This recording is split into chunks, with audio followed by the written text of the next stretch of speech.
Welcome. I'm John Carlin, the chair of Aspen Digital's cybersecurity program, and I'm pleased to welcome you to the second day of our annual Cyber Summit. I want to thank FireEye, Intel, and Proofpoint for making this week's summit possible and helping us convene such an important set of conversations in really an unprecedented year. I'd also like to acknowledge Blue Vector, SICPA-NA, and the American Gas Association for their additional support.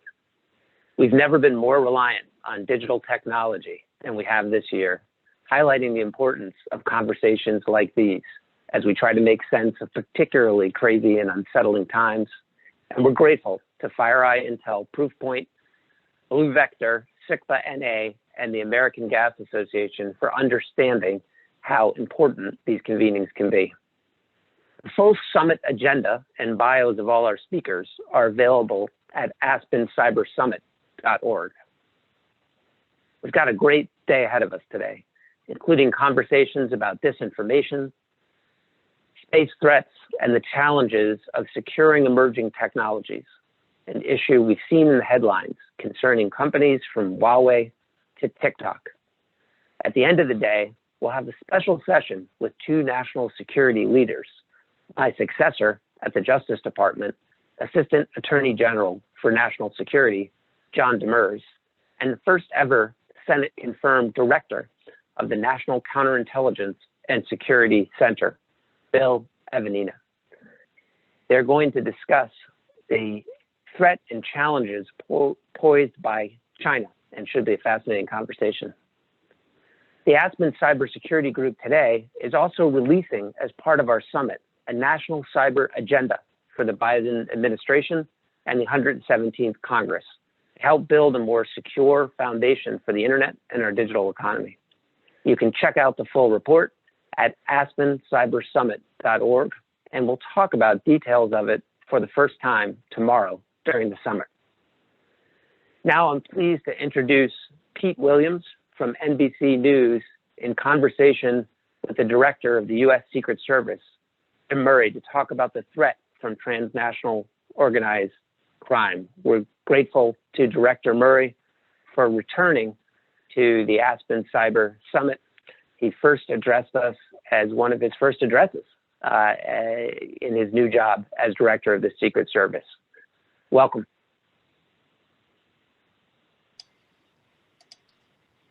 Thanks very much, John, and hello to everybody. And Mr. Murray, thank you very much for your time here today. So let's just jump right into it. Cybercrime is such a growth area. How do you decide what your law enforcement agency is going to specialize in? When there's a bigger cybercrime, is it just a jump ball, or how do you know when it's your turn in the barrel? That's a great question. Absolutely. So I think most people, maybe not the folks joining the conversation today, are probably most familiar with the Secret Service because of our protective mission. But that's not how we started out. Our origin story goes back to 1865. And legend has it that one of the last official acts of President Lincoln was to authorize the creation of the Secret Service. And what he was trying to do was to address a threat that was prevalent at the time. And it wasn't a threat against our national leaders. It was a threat against our economy, specifically a threat that involved counterfeit currency or bogus notes.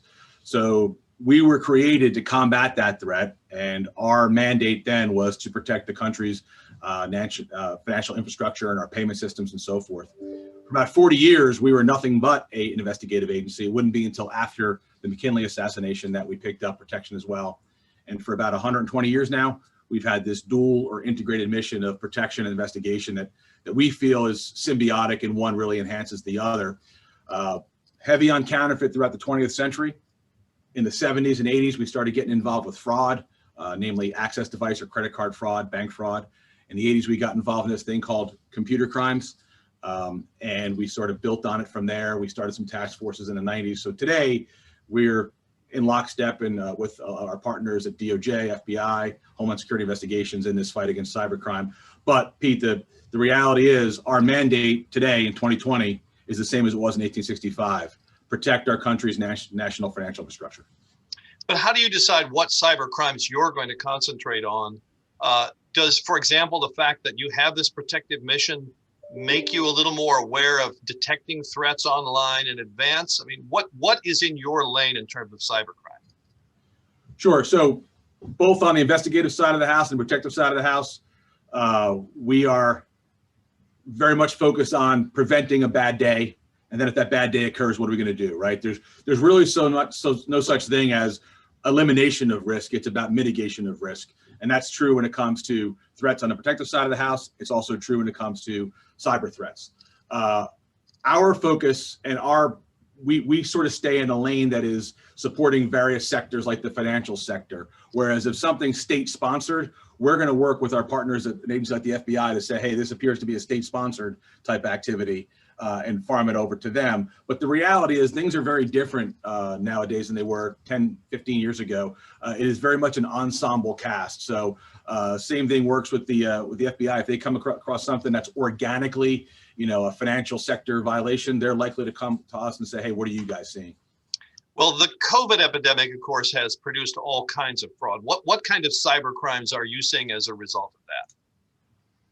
We are seeing quite an uptick in activity, and certainly a lot of tailoring of schemes that are already out there. The one thing that we were ready for, in addition to making sure that we kept our workforce safe and we were fit on the protective side of the house, was we have learned some lessons from prior instances where there have been disasters and there's been outreach by the federal government to provide assistance. And what we know is that when there's stimulus packages that are offered, that's great for our citizenry, but there's also a whole sub-society of people that look to exploit those opportunities and commit fraud. I'll give you an example. In or about 2011, I was the agent in charge of the the Secret Service's Atlantic City office. And in that year, we opened up 2 Hurricane Katrina fraud cases. That's 6 years after Hurricane Katrina in the state of New Jersey. So we knew as this thing started revving up and rolling out in the spring that we were going to be in this for the long haul. And prime amongst the lessons we've learned is that we had to get the word out and we had to work to disrupt rather than build, fantastic cases on the outset. So early in March, we put out a lot of alerts and communications to our partners and the people in the various sectors, primarily about phishing. I think we all know what phishing is. And if we don't, we just have to go to our junk email box on our Yahoo or our Gmail accounts, and you can find rudimentary examples of phishing, but some of them are really targeted. And it certainly was the case at the advent of COVID. Beyond that, we wanted to make sure that as, both private and public sectors sort of reverted to a remote operation, that they were mindful of the cyber vulnerabilities that may present themselves by default. In other words, if you had a system whereby things like wire transfers had an in-person oversight mechanism in an office, and you've lost that now is a vulnerability, and you want to cover down on that gap. As far as the criminal activities themselves, Pete, they are plentiful. We started to see early on fraud schemes involving non-delivery of PPE. One of the first cases we had was a $300 million case out of Georgia where an individual was claiming to be the middleman to provide PPE, and we were able to identify that and knock that one down. We also saw a lot, and we still do see a lot with fake testing sites where there's online availability providing either kits or opportunities to get tested when they don't really exist. Obviously, these fraudsters are exploiting hope and fear, and people are eager to get tested. If anybody's trying to get tested privately, you might sit online for 8 hours or more and then have to go home. So if you see an opportunity online to do it, obviously that's appealing. That's a double shot for the fraudsters. What they're doing is they're getting you to agree to pay for that test that doesn't exist. And they're also getting your sensitive personal identifiable information to further re-victimize you in the future. Well, you talked about effect on the economy as one of the original reasons the Secret Service existed. So what's been the effect on the U.S. economy of this COVID fraud? So the CARES Act, we're somewhere in the area of $3 trillion that's been allocated or rolled out to support our citizens. I can tell you, working fraud back in the 90s, there was an old rule of thumb, don't know if it was true, but your banks and your credit cards were willing to write off somewhere in the area of 4% against fraud. They were willing to take that 4% loss. Let's just bring that down to 1%. With a $3 trillion outlay of taxpayers' money, if there's a 1% fraud loss, you're talking about $30 billion in loss to the American taxpayer. Now I know there's conversations ongoing in the Hill where we might add another $1 trillion. So that's why it was so important for us to get out ahead of this thing and disrupt. And to use a sports analogy, as I said earlier, we weren't worrying about initially, building just fantastic cases. We wanted to get out there and be in a full court press and deny, and force these fraudsters to make a mistake and put the ball on the floor and lose their dribble, and we trap them and they turn the ball over. That's where we were coming from the outset. As long as we're talking about COVID, I have to ask you, what has been the effect of the pandemic on the men and women of the Secret Service, beyond just cyber, just day-to-day mission? So very proud of the resilience and the flexibility our folks have served. Obviously, I know you know this from your line of work, but there's three types of employees, if you will, in the Secret Service. We're about 7,700 strong. About a third of those are mission support folks, and those job series run the gamut. About another 1,600 or so are our uniform division police officers. If you've seen on TV or in and around the White House, they do physical security there, but they also run a lot of our specialized units. And then the remainder, about 3,600 or so, are special agents. The one thing we realized right away, I remember vividly being on a call back around January 31st. On that day, there was an agency-involved shooting down in Florida. I had my family up on a college tour, if you will, up in New England, and I had a conference call at a certain time in the evening. And then at the same time, DHS, for whom we work, had a conference call about this thing called coronavirus, which we'd heard a little bit about, but we weren't sure if it was even transmittable human to human. And that's when I first heard the word zootropic. And so I get on these two conference calls, and a family member has a picture of me in Mystic Pizza, Mystic, Connecticut, on two different phones. Suffice it to say that the conference call about the shooting lasted only about a half an hour, but I was on that COVID call for probably 2+ hours. And candidly, what I knew at the end of that call was that I didn't know what was coming at us, and went back and talked to Secret Service leadership. And we discussed, hey, again, we can't really eliminate a risk if you can't define it, but what can we do to mitigate it? So the one thing we knew we didn't have the capability of was to have our workforce work remotely. There'd been a reticence in the Secret Service, of being honest, to do telework. So we invested a lot of money in ensuring we had the bandwidth to do that. Again, not realizing that's that path we'd be on. Call it a lucky guess, and that's I'll take it. I'm not much of a lucky guesser, but that one worked out for us. Likewise, we wanted to take inventory of the PPE we had on stock, and then go ahead and procure the rest. And then as far as staffing, obviously that's great for all the folks that can go home, work from home, but a good portion of our workforce is forward facing. They are external, they're operational, they have to be out there and hold the post. They do have to travel and support protective operations. So we went to a sort of a port and starboard approach, where we had a platooning situation where one group was going to go out and work a certain event. They would do it for a certain amount of time, and then they would be sidelined, if you will, and then we'd bring another one out. Admittedly, that port and starboard turned into more of like a Major League Baseball 5-day pitcher rotation, where you had to have people roll through. But we were pretty robust in our, very mindful of not just CDC guidelines. We've had a long-standing relationship with Johns Hopkins and strong, partnership with them, the White House Medical Unit, NIH, Walter Reed, and so on. We started testing back in the spring, and if anything, I think we could probably be accused of being overzealous in terms of, if somebody's a secondary contact, we were inclined to kind of have them take a breather and sit out a few plays as well when the CDC might not call for that. So let's go back to cyber now. Tell us, you spoke to this conference a year ago. How have you seen the cyber threat evolve since then? And let me ask you about one specific aspect of it that seems to be a real growth area, and that's ransomware attacks. Yeah, so love to be able to tell you that we've seen a significant downtick in cyber activity. We haven't.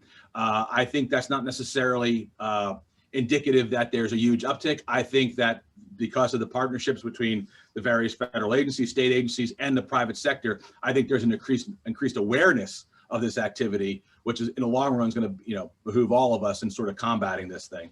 Ransomware is I imagine most of the folks joining the conversation are familiar with it, but it is quite literally, bad actors taking information, data sets, networks hostage, either threatening to destroy them or holding them for ransom, for payout. And again, to your earlier question, if something is organically a financial sector type situation, that's something we're going to work with support from our partners like the FBI or Homeland Security Investigations. Whereas if something might be tangential to state-sponsored activity, that's where we're going to go right to our partners at the FBI and the intelligence community to make sure they're aware of what we've stumbled upon. So again, can't really say there's an uptick in activity, but happy to say I think there's an uptick in overall awareness. So you have not seen a huge growth in ransomware attacks over the past year, for example? I can't say I've seen a huge growth. What I have seen is a lot more early warning and awareness, and the ability for intervention by both, law enforcement agencies like DHS and CISA and private sector getting in there. I'll tell you this, Pete, the one thing when we go out and talk to the private sector, and a lot of times people who are in this line of work, they understand the resiliency piece, and they realize that, having that continuity of operations and safeguarding information and is paramount. But there's also, especially on the business side of the house, folks are concerned about getting, technical term, jammed up for not being in compliance with regulatory rules. And one thing we're very quick to say is, the first time that you as a business owner, you as a municipal administrator, you as a leader in the education world and so on, the first time that you're talking to a cyber person from the U.S. Secret Service or the FBI should not be after the incident occurred, and it shouldn't be after you've been victimized. It needs to happen before. So one thing we've been doing is we've been engaged in extensive outreach in this regard. Even before COVID, we've conducted, I think, in the time that I've been director, the last 20 months or so, about 6 or 7 different cyber incident simulations where we invite people in from the various sectors. We've done, I think, the energy sector, financial sector. I think the next week we're doing mortgage and real estate. So we're trying to cover down to kind of get the word out. And I'm aware that our partners are doing the same. What are other ways that the Secret Service, as I recall, I think 25 years ago when you came into the Secret Service, one of the first things you investigated was cybercrime in the financial realm. How has the Secret Service evolved? I don't mean in the 25 years, but maybe even in the past year to adapt to fighting cybercrime? So back in 1995, I joined the service, and I started in our New York office. Coincidentally, that same year, that office stood up something called the Electronic Crimes Task Force. I'll talk about that in a second. Before I do, what I should tell you is back in the late 70s and throughout the 80s, we would stand up various financial fraud task forces all over the country. They weren't really linear, and they weren't really directed by headquarters. It was just capitalizing on opportunities in various areas. So some of the first violations that ECTF, as we used to call it, would work on were the old cell phone fraud things. And I joke that, nowadays we're used to having cell phones that are this big. Cell phones were gigantic, and they had huge antennas, and it had to do with counterfeit SIM cards and all this kind of stuff, and counterfeit calling cards. So they've come a long way. What we've realized in the last couple of years is that we were sort of traveling along the same paths with regard to our fraud task force and our electronic crimes task forces. So we made the decision to sort of merge those. And we kind of call them broadly the cyber fraud task force. Started with that first electronic crimes one back in '95. Today, we have more than 42 worldwide. We have 40 here domestically, 2 overseas. And then those are further enhanced because we're a relatively small agency, but we do have a global footprint. We're really thoughtful and deliberate about where we place our people around the country, and we want to make sure we're getting the most bang for a buck, obviously when it comes to our protective mission, but also when it comes to being regionally situated to best respond to and support our partners when it comes to fighting financial and cyber crimes. So one of the things the Secret Service has done is set up this cyber advisory board. Tell us a little bit about that. What's it for? What does it do?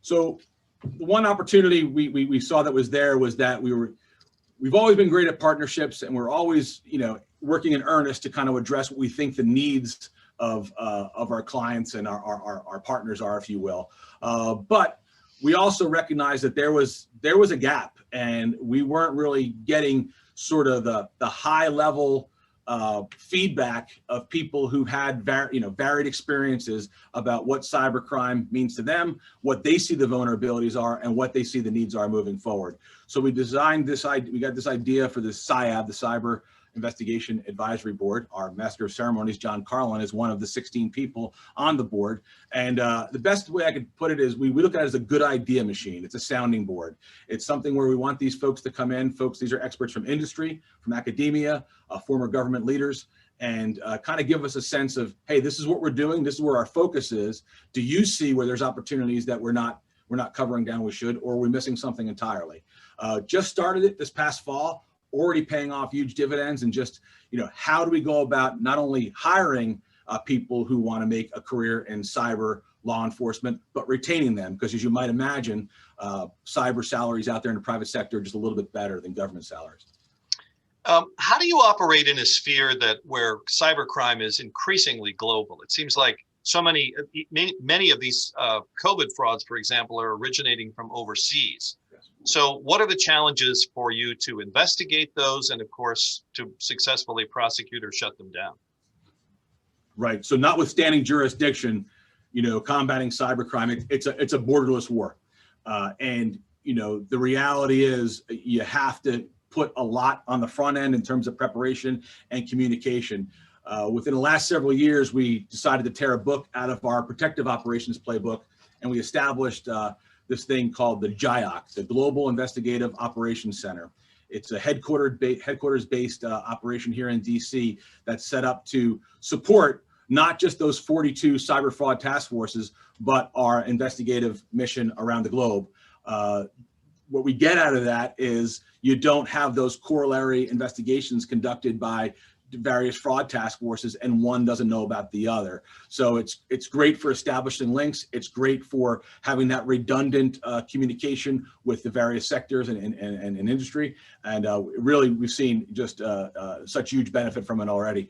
We've already have partners in from the FBI joining us, and soon we're looking to welcome in private sector partners to be part of the GIOC as well.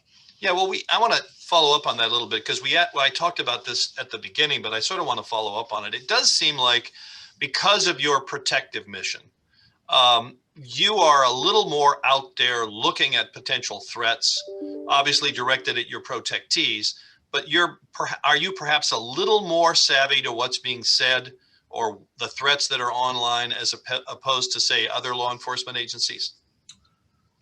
I feel confident that we do have our finger on the pulse, and that we're sort of very much in the moment and looking forward on it. I have no doubt that our partners are as well.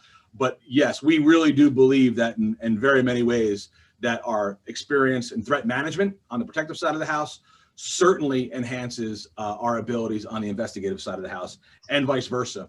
Matter of fact, one thing we've started probably in the last 5 to 7 years is on the protective side of the house. It's not an investigative effort, is something called the Critical Systems Protection Group, which is there to support our protective operations. We have right now more than 50 full-time protectees, which is an all-time high for us. Plus, as you know, we're responsible for protecting heads of state and heads of government when they visit. And then we have this other responsibility as the operational lead for these events called National Special Security events. CSP goes in there where we're doing physical stuff you're familiar with. You bring K9 dogs and that kind of stuff.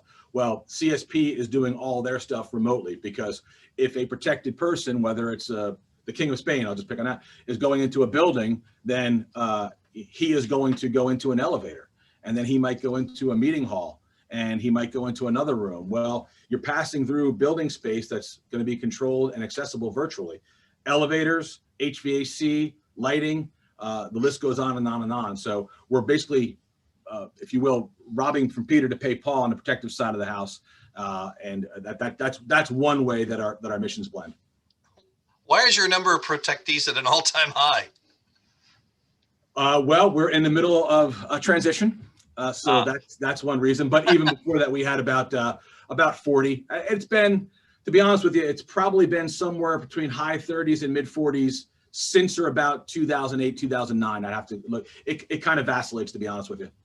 So you also have this National Computer Forensics Institute where you would train local law enforcement officials. What do you do there that they wouldn't learn about how to fight cybercrime somewhere else? So NCFI down in Hoover, Alabama, it's a facility we opened up back in 2008.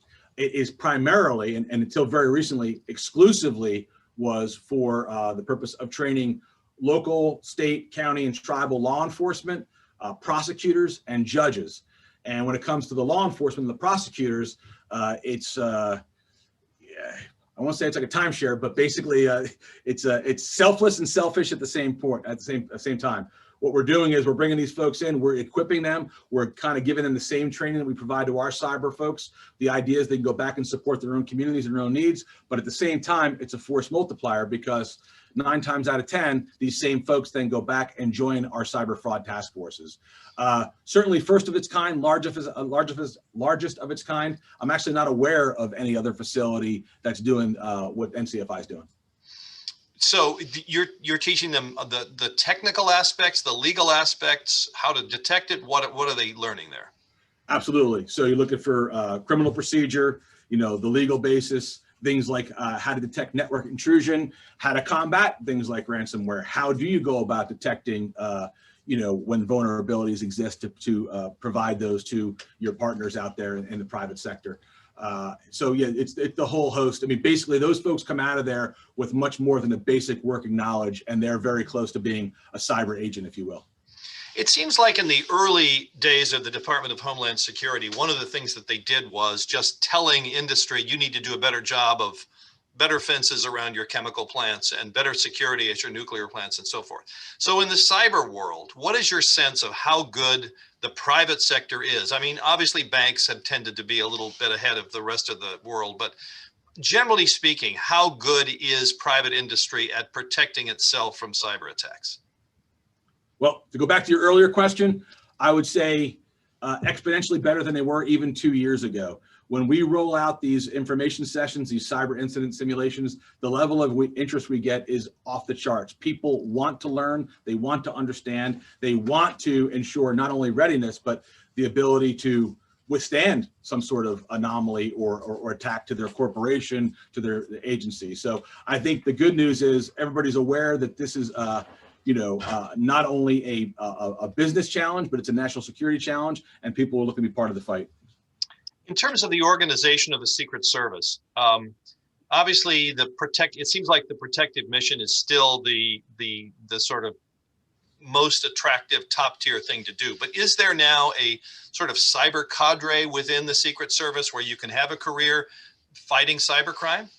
There is, and that is relatively new. So on the agent side of the house, the career track is typically one would come on in one of the field offices domestically. We don't start you in Paris, but you start one of the field offices here. You do about anywhere between 4 and 6 years, and you do all the agent stuff. You do investigations, you do a lot of threat management, and then you do more than your fair share of supporting protective operations.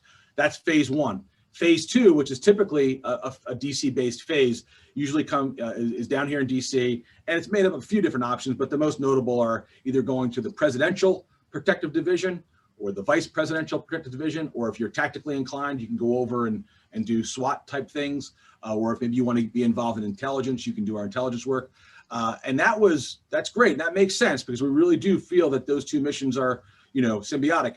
However, we realized that we were taking people with real strong cyber experience, know-how, and then we were making them do protection for 4+ years, and then looking for them to go back to the field afterwards. They're no longer current. If their heart is in the fight against cyber crimes, then you're almost disincentivizing them, and almost encouraging them to go look for other opportunities, either within the federal government or private sector. So yes, we recently, within the last year or so, established a cyber investigator career track where if this is what somebody wants to do for their 20, 25+ year career in the Secret Service, we're happy to support it. So last question for you, Mr. Murray, as you look forward to the coming year for the Secret Service until you come back to Aspen a year from now, what changes do you think you'll be making and what that you need to make to stay ahead of the curve? Well, obviously we're looking forward to, on the protective side of the house, managing the transition. Once one campaign ends, we actually start working on the next campaign. So folks can expect that come March and April, we'll be working on the 2024 campaign and whatever comes swell. Glad. Exactly. I'm sure folks in your line of work are doing the same thing. And then we are involved in a huge hiring push, what I think will amount to a decades-long hiring push. That's across all job series, not just investigator. And by the way, if somebody wants to work for the Secret Service and be involved in the fight against cybercrime, one does not need to be a special agent. You can come on as an analyst, you can come on as a whole host of different things. So we're looking to expand there. But again, as I noted earlier, our workforce is somewhere around 7,700 with the continued support of Congress and the administrations and OMB. We're looking to get to somewhere around 10,000 people in 2026. We really think that's necessary not only for our protective mission, but also to be able to be viable in this fight against cybercrime. Well, Mr. Murray, thanks very much. Thank you for your time. James Murray of the Secret Service. Thank you all very much for your attention. Stay with us. We'll be back in just a moment.